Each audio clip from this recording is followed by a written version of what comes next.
కథలు, ట్విస్టులు సినిమాల్లోనే కాదు రియల్ లైఫ్లోనూ ఊహించని రేంజ్లో ఉంటాయని నిరూపించింది ఈ సరికొత్త ప్రేమ వ్యవహారం. ఒకవైపు పెళ్లి బాచాలు మోగుతుంటే మరోవైపు ఊరంతా వెలిసిన పోస్టర్లు ఆ పెళ్లిని ఆపమంటూ కేకలు పెడుతున్నాయి. రాజన్న సిరిసిల్ల జిల్లాలో ఇప్పుడు ఇదే హాట్ టాపిక్ గా మారింది. ఒక ప్రేమికుడు తన ప్రేమను దక్కించుకోవడం కోసం ప్రియురాలకి జరుగుతున్న బలవంతపు పెళ్లిని అడ్డుకోవడానికి ఏకంగా ఊరంతా పోస్టర్లు వేయించి సంచలనం సృష్టించాడు.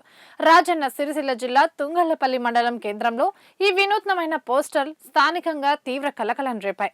ఒక యువతికి ఆమె ఇష్టానికి వ్యతిరేకంగా తల్లిదండ్రులు బలవంతంగా పెళ్లి చేస్తున్నారంటూ ఆమె ప్రియుడు బహిరంగంగా రంగంలోకి దిగాడు. ఊరి ప్రజలారా ఈ అన్యాయాన్ని అడ్డుకోండి అంటూ పోస్టర్ల ద్వారా గ్రామస్తుల్ని వేడుకున్నాడు. వంగ విజయ్ గౌడ్ అనే వ్యక్తితో తన ప్రియురాలకి బలవంతంగా పెళ్లి జరిపిస్తున్నారని ఆ ప్రేమికుడు ఆరోపిస్తున్నాడు. తామిద్దరూ గత 7 ఏళ్లుగా ప్రాణంగా ప్రేమించుకుంటున్నారని, కానీ పెద్దలు ఈ ప్రేమని అంగీకరించకుండా బలవంతంగా మరో వ్యక్తితో ముడిపెడుతున్నారని ఆవేదన వ్యక్తం చేశాడు. అంతేకాదు పెళ్లికొడుకు విజయ్ గౌడ్ పైన కూడా సంచలన ఆరోపణలు చేశాడు. కేవలం 16 తులాల బంగారం కోసమే ఆ అమ్మాయికి ఇష్టం లేదని తెలిసినా పెళ్లికొడుకు విజయ్ ఈ పెళ్లికి సిద్ధమయ్యాడని పోస్టర్లో పేర్కొన్నాడు. కేవలం కట్నం ఆశతో ఒకరి జీవితాన్ని బలి చేయొద్దంటూ సదరు ప్రేమికుడు వాపోయాడు. 7 ఏళ్ల ప్రేమను కాపాడుకోవడం కోసం తన ప్రియురాల్ని బలవంతపు పెళ్లి నుంచి రక్షించడం కోసం ఆ ప్రేమికుడు ఎంచుకున్న ఈ వినూత్న మార్గం ఇప్పుడు తుంగళ్లపల్లిలో పెను చర్చకు దారితీస్తోంది.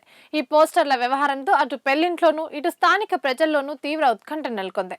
మరి ఈ పోస్టర్ల కలకలం తర్వాత పెద్దలు ఈ పెళ్లిని ఆపుతారా, లేక ప్రేమికుల పోరాటం ఎలాంటి మరుపు తిరుగుతుందో అని నెట్టింట పెద్ద ఎత్తున చర్చ నడుస్తోంది.